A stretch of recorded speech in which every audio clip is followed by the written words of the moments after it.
You're watching the Sports Central Podcast. Well, Sugar Sean O'Malley in our Studio City offices, man. Welcome. How you doing, bro? Doing good. Happy to be here. Getting close to the fight. So excited, yeah.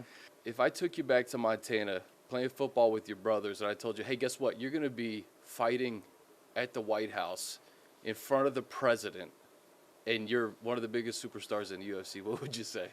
Depending on what age, there's a point where I'd have said, what's the White House probably? And then there's a point where I'd have been like, yeah, that makes sense. No, I feel like had this delusional sense of I wanted to be in the NFL or NBA, like when I was really young. So I had this like sense of wanting to be a superstar, wanting to be on TV. So it depends. I mean, I feel like I wouldn't have been super surprised. I would have been like, that checks out. You know, I feel like I kind of manifested that in a sense. It was I don't know. I would be. I don't know if I would be surprised. We were at 326 when the card was announced. How did that all go down for you? Like, were you called right before? Like, take us through that. Hunter called me probably a week before. He said, hey, your ankle broke or something? I was like, no, why? He said, oh, medical said. Because after each fight, you go to the back, and they say, what hurts? I was like, my foot hurts. Every time I fight, my feet hurt. I kick a lot. You know, land on my foot. Well, yeah, my foot hurts or whatever. Nothing was wrong with it, but for some reason he thought that they said it was broke or something. So he called me and said, I just want to make sure you're not injured because But I said I'm good. He said, okay, you want to be on the White House card? I was like, of course, yeah, you know. So I'm glad he made that call because he said the medical said that my foot was broken. So glad he made the call to make sure because he said I'm finishing up this White House card and you know would love to have you on. I was like, love to be on. Wow. So you get your opponent as a hobby. Like, how does that opponent match up with you, your fighting style, and just when you heard that was your opponent? Yeah, I mean, I asked for him last fight. Got Song Yadong, who's you know, that was a great fight. Yeah, great fight. But I think it's a fun fight. I think he shot one time in his UFC career. I think I've shot maybe a couple. Just took Peter Yan down just for fun. It's a White House card fight. Like this is a very exciting fight. They don't really have people on this card that are gonna go try to take people down and hold them down, and you know. This is going to be a 15-minute kickboxing fight with MMA gloves on, if it goes that long. I do believe I'll put his lights out, but you know this is going to be a sick fight.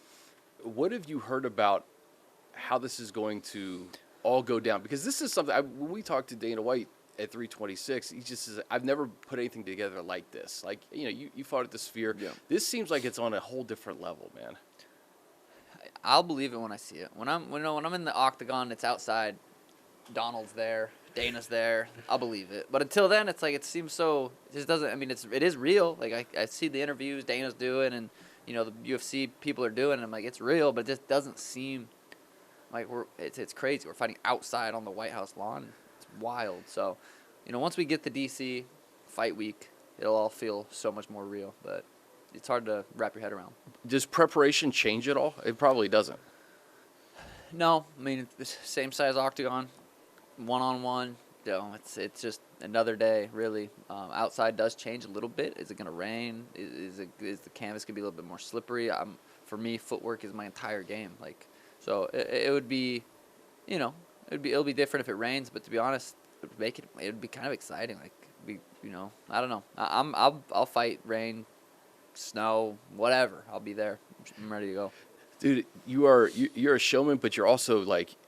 You work relentlessly to become who you are. Like, have you thought about the entrance? Will the entrance song change? Like everything about that moment, stepping into the octagon in front of the president, America 250, like the lead up to it, and then putting on a show for the fans and the world.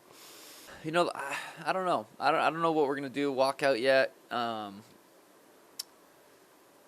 For me, I just got to go out there and win, and I feel like. I need a vintage Sugar performance. Like it's been too long since I've got to finish. It's been too long since I've had a fight a performance bonus.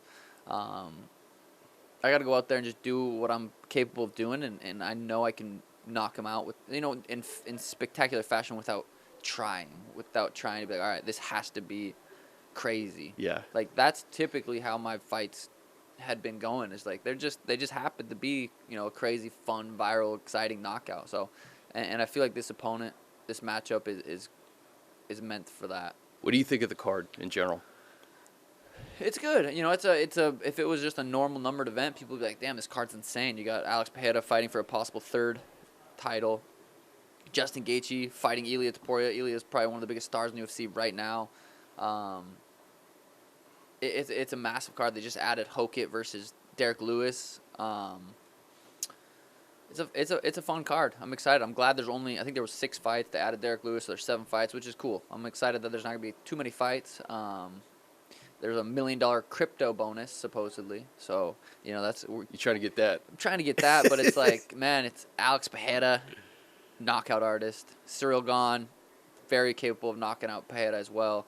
Then you got Ely and Justin, who are capable of knocking each other out. So it's like, I can't just go out there and get a finish. I have to go out there and get a viral, what the frick, how did he do that? There's no way that landed kind of knockout if I want to get that bonus. Dude, let's go back to Montana, because you mentioned it. You wanted to be like an NBA or an NFL star. Like, what players, what teams did you grow up rooting for? I know the Broncos were one of your teams, right?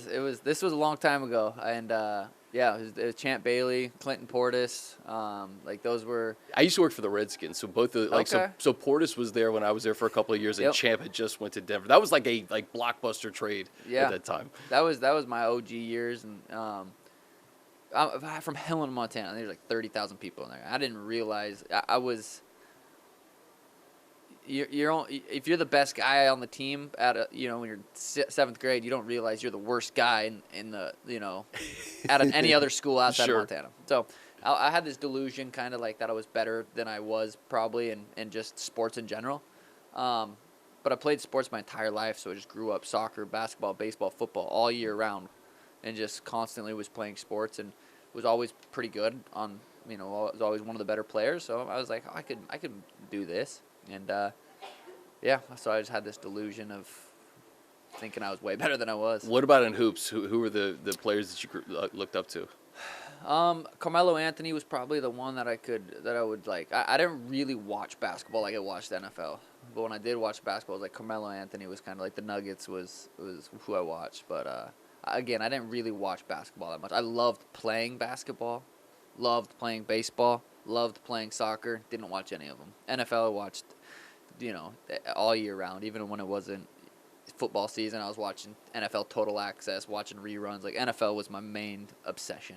Your work ethic, I worked at the Lakers, so like Kobe Bryant is like, he's the one player here in LA that I think everybody looks up to as the gold standard. Yeah. And from like a confidence standpoint, you mentioned like that delusional confidence. Mm-hmm. You also have to have like that maniacal work ethic behind the scenes. Yeah. How is that kind of like a superpower for you to have that delusional confidence mixed in with, okay, nobody's going to outwork me either, mm-hmm. and that combination is lethal. I mean, you can't just have the delusional confidence and get somewhere. You got to put in the work. And I started training when I was like 16 years old, so I've put in the hours, I've put in the work. I deserve to be where I'm at. But the fight game's crazy. There's people that are putting in the work that'll never be known. There's people that for everything to work out the way it's worked out for my career, my life, it's wild, and I'm very grateful, and I feel very lucky that my career's played out the way it's played out, because I see guys in the gym that are working, that are there every day, all day, and they're young bucks, and they're really, really, really grinding. They're in it, and they might never get to even the UFC, let alone get to the UFC, win fights. So it's very lucky that the hard work paid off. The opportunities, I capitalized on the opportunities, and very grateful to be in the position I'm at. At what point during the UFC did it turn into, okay, it's one thing to be an amazing fighter, but you're also a showman now? Yeah. Like Sugar Sean, like that mantra, that moniker, when did that kind of come into your existence? Probably I'd say, right when I got into the UFC, second fight, kind of felt like I'm like, all right, I want to be a character of some sort. I want people, like, what do I want to see when I see someone that's coming up? Someone that's confident, someone that's going to talk their shit, say I'm going to go out there, I'm going to do this, and then go out there and do that. I was lucky to kind of come up when Conor was already in the UFC doing his thing, so I was able to learn a lot from Connor. And there's no one like Connor. Connor's a legend. Like there's just we were just talking. And I was like, we're so lucky that we were able to watch Connor's career play out the way, like in the time we watched it. So yeah, I was kind of learning from that. Like I wanted to be someone that people wanted to watch fight, and I think that ultimately comes down to your performances. And I was putting on great performances outside the UFC, knocking people out, carried it into the UFC, and did the hair. In my third fight, did the hair, crazy colorful hair, had the fro, braided it, and then went out there and slept Eddie Wineland bad, like knocked him out cold. He was snoring. He was at the Apex. It was during COVID. There was no fans there, and you could hear him snoring. He was asleep. I slept him, and so I think a mixture between the performances, the crazy hair, the young confidence I had. I was calling out the top guys. I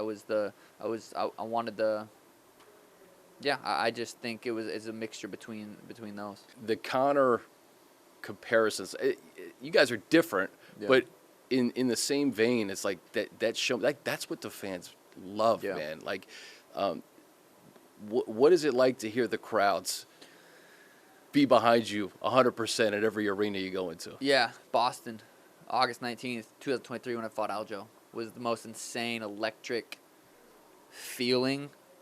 It's like you can't describe it. Yeah. It's but if you were there in Boston that night, like anytime I meet somebody and they're like, "Oh, I was there that night," I feel like a connection instantly because it was just insane. There was 7 Aljo fans there. It was a sold out arena. You counted them all. We counted them all. 7 fans there. Sold out arena. F you, Aljo, in the middle of the fight. I remember hearing it, and it was just, and then I hit him with that right hand, and it's crazy. That was the most electric feeling ever. And then fast forward, I'm fighting Cheeto in Miami. Number 1 gate. They had Alex versus Izzy there. The year before, 2 years before, and me versus Cheeto did more. Gate numbers. Like our event was bigger than that. It was the number 1 event in Miami history, me versus Cheeto. So going from Boston to Miami was insane. Like back-to-back crazy events, crazy arenas. And then right after that was the Sphere, which is the number 1 gate of all time. But obviously, the Sphere, it wasn't because of me versus Merab. It was a big fight. But God, if I would have pulled it off in the 5th round. I think about it all the time. I heard him with that body shot in the 5th round. Would have been legendary. But again, I'm so lucky to be where I'm at, and it all plays out how it's supposed to. I lost the first Cheeto fight, my 4th UFC fight. I lost against Cheeto, and it put me on the path I'm on now, and I'm in such a great position that it's like these losses happen for a reason, and who knows, if I would have won that Merab fight, would I be fighting at the White House against Amen with an opportunity to put on a legendary finish? So it all happens for a reason. So I'm happy with how my career's played out. Dude, my next question was about the manifestation and the visualization and the fact that sometimes it doesn't go your way, but sometimes is that the universe just kind of making things happen in a way that, okay, now you're going to be in a White House card. Yeah. And now, it's going to set you up for maybe a comeback for the ages. It's all perspective. Like, if you want to be able to think of negative things happening in a positive way, like, you could always kind of you could always set yourself up for success in that way and be like, okay, well, if I go lose this fight, like, what am I going to benefit from? How am I going to benefit from it? What way down the line am I going to benefit from it? I think that's just an optimistic mindset, and it's just like, losing sucks. I hate losing. It drives me crazy. I don't want to lose. But dwelling on it and trying to living in that mind space is not healthy. So it's like, all right, what can I benefit from this? So I feel like I've done a really good job with that. I have a good team around me, good people around me, and that's important when it comes to this sport, because the highs are highs and the lows are low, and you gotta have good people around you to ride the waves. Yeah, let's talk about those good people. They're here too, right? Like your coach, your friend, and Tim. What has he done in terms of making you or getting you in that right frame of mind and turning you into the fighter that you are today? Yeah, it's a really unique relationship because he's 5 years older than me, but he's also the head coach. It's also like, most of these head coaches are older. Some of them have kind of fought. Some of them have never fought, never cut weight, never had a concussion, he's been through it. He's cut weight. He's fought at the highest level. He's broke his jaw. He's dealt with the injuries, the weight cuts. He's done it all. So he really understands what the fighter's going through, and that's super important, I think. We're neighbors. We live on a compound. Like, it's, you know, I feel like we have a very, like, good chemistry, and I feel like it's when I'm in the octagon, he really can see what's going on for me from a different perspective. Yeah. So there's a lot of trust there. You know, I think there's the Peter Yan fight in the third round. Going into the third round, he said, "Hey, he's ducking his head, throw that knee behind the." I think that won me that fight. You know, that happened. That's happened multiple times where he's seen something that I've been able to execute later on in the fight, and I think it's a huge advantage not just having in my whole corner, like my corners. You know, Tanquinho, Brandon Harris, like those are. I'm very lucky to have a corner that I enjoy bringing with me to fight week, and I feel and it's been the same team for a long time, and I'm very lucky to have them all with me. There's so many ways to make a superstar too. Sometimes there's the superstar who can't be touched, right? Mm-hmm. For you, man, like you come from humble beginnings, and I feel like there's this connection with the fans that is really unlike anything else in UFC. Like, how did your upbringing kind of shape you into this superstar who is also an approachable superstar, who somebody wants to root for every single day? I feel relatable in a sense. Like, from a small town, was never. I don't know. We're doing the podcast. Tim and I did the podcast for so many years, and it was every single week, and it was raw, like very open to our lives and what. So it was like every week talking to the fans, live streaming. I streamed for a really long time, and you don't get more. Like, live streaming is just, there's no cuts, no edits, it's just raw. So live streaming, podcasting, I think played a big role in being relatable. Just social media in general, like Instagram. Like, I remember kind of getting on Instagram, and like it was fun for me to build my Instagram. It was like, what kind of content can I create? And it's like, if you can make, for me, it was always to try to make people laugh. Like, I always try to make funny content, and I feel like that helped a lot as far as relating to the fans and just being someone to root for. Something about being this tall, skinny, white kid with curly hair, like there's something to that too, like that people just kind of like, I was knocking people out. I got on the Contender Series and knocked out this jacked Russian, and you know, people are like, damn, you know, I showed out for the skinny white kids. Like, people are like, damn, you knocking people out. It was. You think it's like moments like that too that just kind of build the legend? Absolutely, it's literally moments. That's what it does. Is those moments, the Dana White Contender Series moment. The second fight in the UFC, I broke my foot with 3 minutes left in the fight, and I'm hopping on one foot, still fighting, got taken down, you know, make it to the end of the fight, you know, broke my foot. And it was, that was a big moment, laying on my back, Joe Rogan interviewing me while I'm on the canvas. You know, it's those moments that build superstars, and I feel like I was able to capitalize on a lot of them. I think a lot of your diehard fans know this about you, but just listening to some of the interviews about you growing up, and then also like working at that group home with kids with disabilities, adults with disabilities. So, talk me through just those moments and how much perspective maybe they gave you. It's, to me, man, it shows just your humility and also just your heart, man. Yeah, it's crazy. I'm 31 now, and like when I was doing that, I think I was 17, 18 years old, and it feels like a lifetime ago. I'm like, damn, that feels like, you know, back in Montana, and work. It was like the first time and last time I had a full-time job. Like, I clocked in, clocked out, but it was fun. Like, what was the age range of the adults? There was 18-year-old, and then there was like a 70-year-old. And there's eight people in this group home. I'd work from 6 to 9 a.m. I'd go to there, help, like, you know, wake everyone up, help them. We helped them with their chores. We didn't really, some of them you had to do more than others, but for the most part, you were there to assist them in their daily lives. And I'd start the van, we'd get the breakfast, have them help make lunch, start the van, turn on the radio, and I'd cruise. I'd drive the short bus drop them off at work, drive back, and get off at 9 a.m., head back at 3 p.m. What are we listening to? What are we listening to? The radio. It depends. Like, you know, it's either country music or just whatever was going on back then. It was, you know, but you know, turning up the tunes, driving. It was fun. Then back to work, 3 p.m. Get the van, go pick them up, drive home, help them with dinner, stuff like that. Worked there for I don't know how long. Saved enough to save up. I bought a car, paid it off, drove to Arizona. Like, that was the goal. I'm going to go work full time, save up enough money, and drive to Arizona. But that was a cool job. I really, really enjoyed it. Being a dad, has that changed your perspective as a fighter? A little. It's hard to say. It's like I was always pretty conscious and aware of, like, okay, there's brain damage. I don't want to be one of those guys. Like, concussions are real.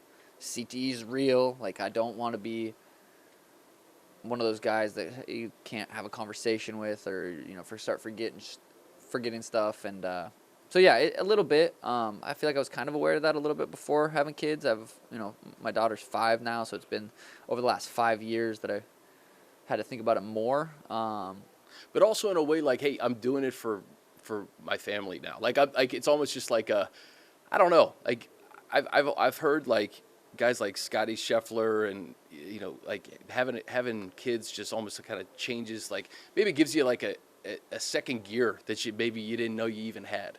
Yes and no. I think it's kind of almost an excuse to keep doing it. It's like, because if realistically I don't need to fight anymore. Like, I could get by and, not live a crazy life, get by and spend more time with my kids. So technically, am I fighting still for my kids?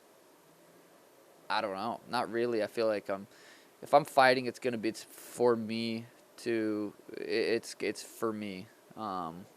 There's moments, hard moments where you do think about your kids, you get a little extra boost, but ultimately, like, I can't say that I'm continuing to fight for my kids, because I'm technically going to be gone a little bit more than if I'm like, well, I don't need to fight anymore. Are they going to be at the White House? I don't know what the White House. I don't know how many tickets we're going to get. I don't know, family, friends. I got my mom, dad, brother, sister, wife. I don't know how many tickets we're going to get. My daughter was at the fight for the first time in Vegas. She loved it. She loved it, and it was also a lot. She was like, it was loud, a lot of cameras. Like, I brought her in the octagon, and she was like, kind of freaked out.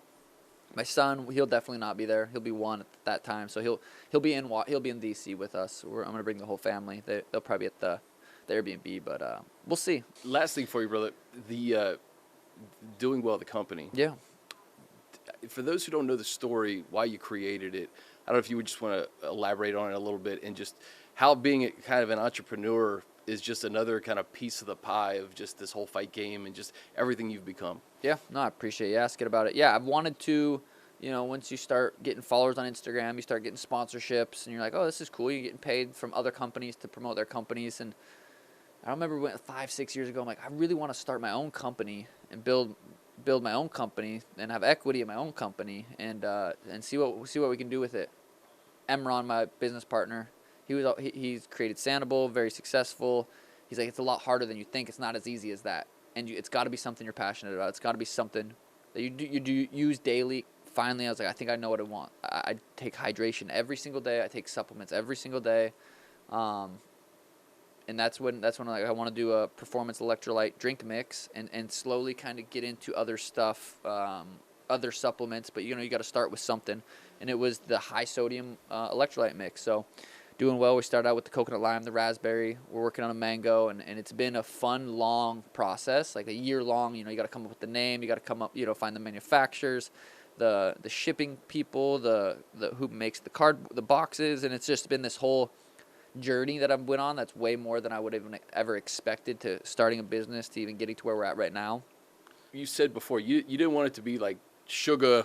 You wanted to be something that would kind of transcend, outlast your name. Why doing well? Doing well. God, it's such a great name. I wish I could say I came up with it. It was Emron's idea. He had came up with it, and we spent a long time. Like, a name's important. You can't, once you get a name, you can't change it in 3 months. You can't change, like, doing well. It's just a great meaning. It's it's memorable. How you doing? Doing well, thanks. Like, it's just you say it every day. It's something people can associate with, and it's just a good meaning. And excited to kind of, we're in a cool spot right now. We're starting out, and it's doing pretty well. I'm excited for the journey. It's a long-term plan. It's not a 1 year try to make as much money. Like, I'm not making any money. I'm losing money. I'm putting money into the company, and it's fun. It's good. Get you out of here on this, man. This White House event, I feel like, is just the beginning to just the rest of your career. Yeah. What do you want to accomplish here And it's not the back nine because you're still young, but you've accomplished so much in such a short period of time. What does the rest of Sean O'Malley's career look like, man? Wish I could tell you. I don't know. Well, we'll see what's planned. Did you visualize it though? Did you manifest something? I don't see why there's not a belt around my waist one more time. Like that's ultimately, like, I would love to get the belt back. You know, to be honest, I thought me versus Peter Yan was going to be made. I thought it was going to be me versus Peter at the White House. But you can't force him. Peter got scared. You know, I did beat him once already. No, I thought it would be me versus Peter at the White House, but I'm excited for this fight. Eamon's on a 7-fight win streak. He's very, very, very tough, very durable. Got soccer kicked in the head by Jose Aldo. Still ended up coming back winning that fight. So he's a legitimate opponent. Dangerous. So got to go out there and take care of business. But yeah, I think there's no reason that I'm not wearing the belt one more time. And you know, I could have 1 more fight, 2 more fights, 10 more fights. I don't know. It just depends. This fight game is brutal. Before I would take it, you know, I would think about fights, so many fights in the future. Now I'm like 1 fight at a time. Got to go out there, take care of Eamon, and that's kind of where my head's at. Sugar Sean O'Malley, I don't know if it's going to be 1, 2, or 10 fights, but I know that you will find a way to be a superstar at everything you do, man. We appreciate you being here. Yes, sir. Thank you. That was fun. Had a good time.